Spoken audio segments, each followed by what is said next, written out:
If you're planning to move to Canada or wondering what's happening at the US-Canada border, this week brought massive changes that could completely reshape your immigration plans. We're talking about the biggest policy shift in years. Canada just announced they're cutting temporary immigration by nearly half. Yes, you heard that right, half.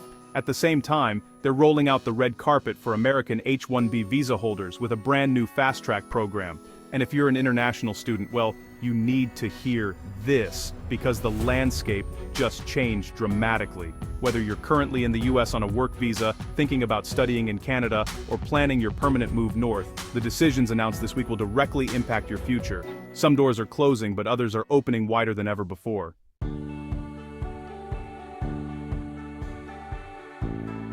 Welcome back to Info Express. I'm your host, and this is your weekly migration update where we break down everything happening between the United States and Canada. Every single week, I analyze the policies, decode the legal changes, and give you actionable insights so you can make informed decisions about your future. If this is your first time here, welcome. Hit that subscribe button and ring the bell because immigration policies change fast, and I'm here every week to make sure you don't miss anything critical. We've built an amazing community of people just like you who are navigating the complex world of North American immigration, so you're in the right place.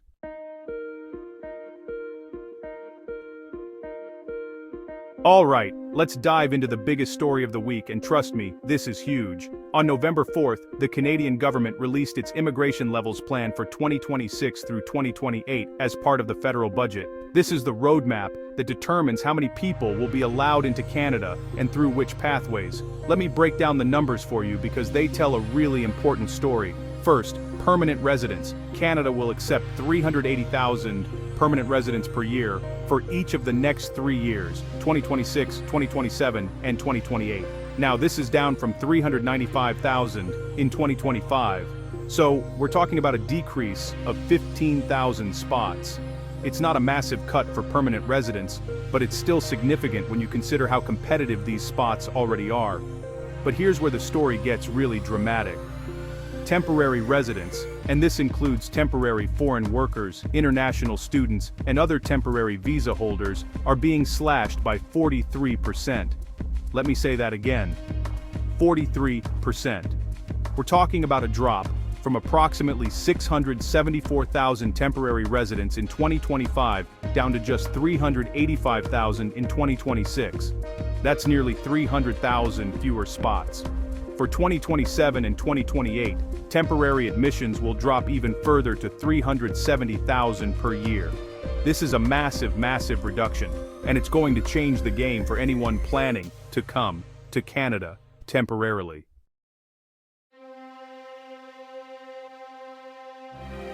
Now you're probably wondering, who's being affected most by these cuts? The answer is clear.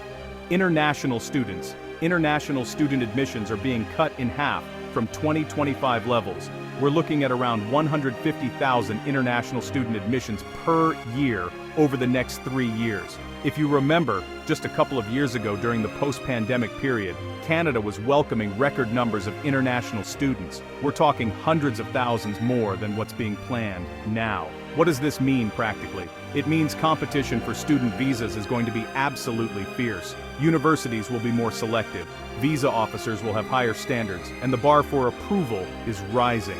If you're a prospective international student, you need to have your application absolutely perfect. Strong academic credentials, clear study plans, proof of financial support, and a compelling reason for why you need to study in Canada specifically. Temporary foreign workers are also seeing significant reductions. The government reports that temporary foreign worker arrivals are already down by approximately 50% compared to 2024. This is partly intentional policy and partly market-driven as employers face their own economic pressures.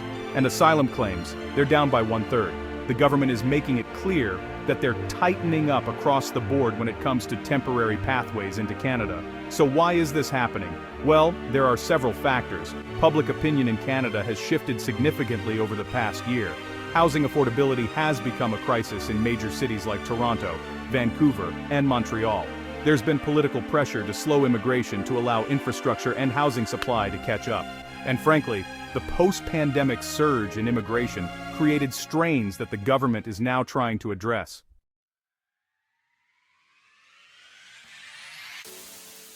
But here's where things get really interesting, especially if you're watching this from the United States and you're on an H-1B visa. While Canada is slamming the brakes on temporary immigration for most categories, they're actually creating a brand new express lane, specifically for American H-1B visa holders.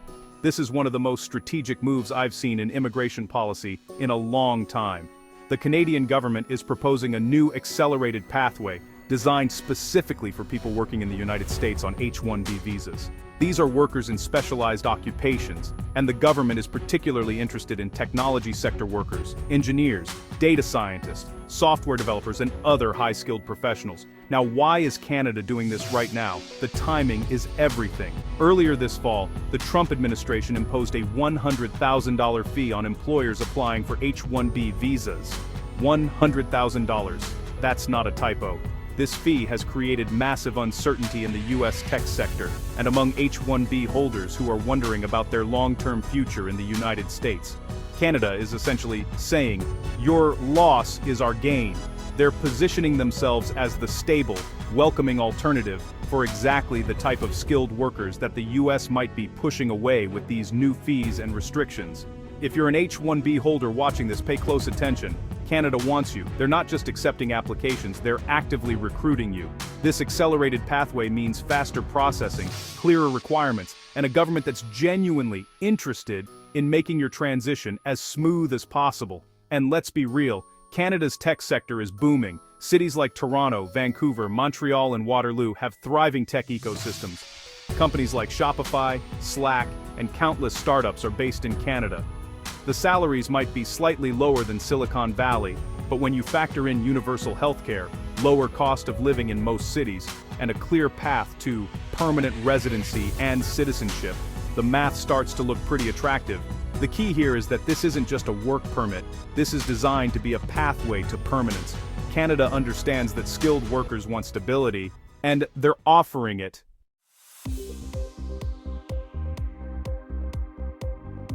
Let's zoom out and look at the bigger picture here because there's a clear strategic shift happening in Canadian immigration policy. Canada is pivoting hard toward economic immigration.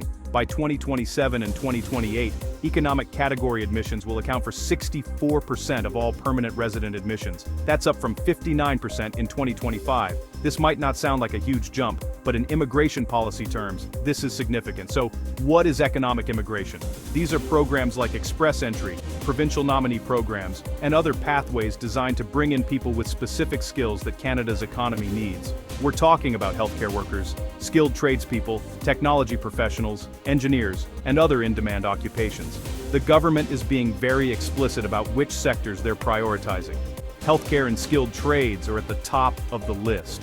If you're a nurse, a physician, a software developer, an electrician, a plumber, a welder, or in other critical skilled trades, Canada is rolling out the welcome mat for you. This is a major course correction. For the past few years, especially during and after the pandemic, Canada dramatically increased immigration levels across the board. The thinking was that immigration would help the economy recover and address labor shortages. And to some extent, it worked. But the rapid increase also created pressure points. Housing markets became even tighter, public services were strained, and there was a political backlash. The government is now responding by being more selective and strategic about who they admit and through which pathways. Here's what this means for you in practical terms. If you have skills that Canada needs, your chances of successfully immigrating are actually improving, not declining. Yes, there are fewer temporary spots, but the permanent pathways for skilled workers are becoming clearer and more accessible. On the flip side, if you were planning to come to Canada temporarily, as a student or temporary worker, with the hope of eventually transitioning to permanent residency, that path just got much more challenging. Not impossible, but definitely more competitive.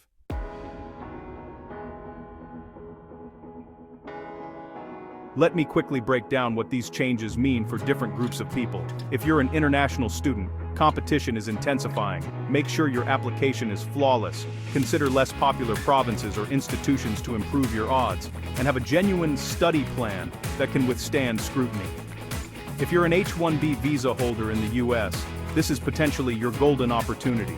Start researching the new accelerated pathway, look into Canadian tech companies that are hiring, and consider whether now is the time to make your move. If you're a skilled worker in healthcare or trades, Canada needs you more than ever. Look into express entry, provincial nominee programs, and ensure your credentials are recognized in Canada. If you're planning family sponsorship, this category is still strong, but processing times may vary as resources are shifted to economic immigration. And if you're currently in Canada on a temporary status, hoping to transition to permanent residency, you need a solid strategy. Focus on gaining Canadian work experience, improving your language scores, and maximizing your comprehensive ranking system points for express entry. Now, I really want to hear from you because this community is what makes this channel special. Are you directly affected by these changes? Drop a comment and let me know your situation. Are you an H-1B visa holder who's now seriously considering Canada? Tell me what's on your mind. Are you an international student worried about your chances of getting accepted? Share your concerns. Are you a skilled worker wondering if now is the time to apply? Let's discuss it. I read every single comment, and I respond to as many as I can. Plus, the community here is incredible. People share their experiences, offer advice, and support each other. So don't be shy. Jump into the comments. And if you found this breakdown valuable, please give this video a thumbs up. It genuinely helps the algorithm show this content to more people who need this information. Immigration affects millions of lives, and the more people we can reach with accurate, timely information, the better. If you haven't already subscribed, please do so now and hit that notification bell. Here's why this matters. Immigration policies don't change on a convenient schedule. Things can shift suddenly. New announcements, policy updates, program changes, and I'm here every single week to break it all down for you.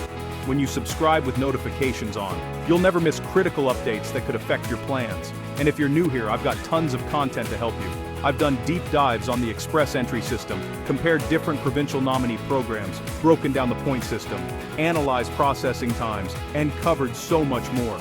Check out the playlist in the description or browse through the channel. There's something for everyone, no matter where you are in your immigration journey.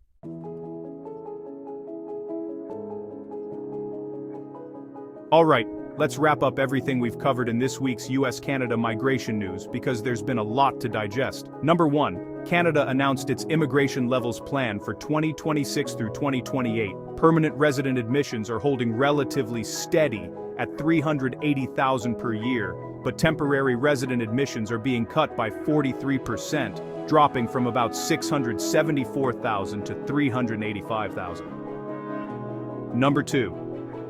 International students are bearing the brunt of these cuts. Admissions are being halved to around 150,000 per year, making competition for study permits more intense than ever. Number 3. The big opportunity. Canada is creating a new accelerated pathway specifically for American H-1B visa holders. This is a direct response to the Trump administration's $100,000 H-1B application fee, and Canada is actively recruiting skilled workers from the United States. Number 4. There's a clear strategic shift toward economic immigration. By 2027 and 2028, 64% of permanent resident admissions will be in the economic category, with special focus on healthcare workers and skilled trades. So what's the bottom line here? Canada is being more selective, more strategic, and more intentional about who they accept, and through which pathways. The days of relatively easy temporary entry followed by a transition to permanent residency are becoming more challenging. But, and this is important, if you have in-demand skills, Canadian work experience, strong language abilities, and a clear plan, Canada still wants you. In fact, they want you more than ever. The key is understanding which pathway is right for you and making sure you meet the requirements. Immigration is never easy.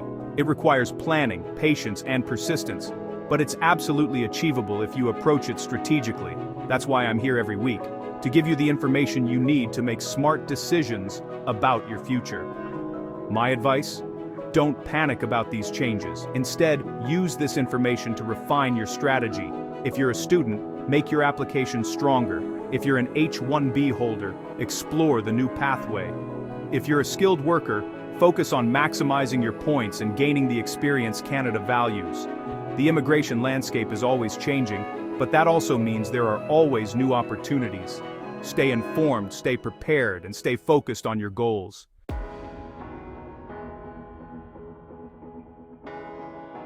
Thank you so much for watching this week's update. Remember to leave your comments, hit that like button, and subscribe if you haven't already. I'll see you next week with more news, more analysis, and more strategies to help you navigate the world of US-Canada migration. I'm your host here in Info Express, and until next time, keep working toward your dreams. Your future is out there. Let's make it happen together. See you soon.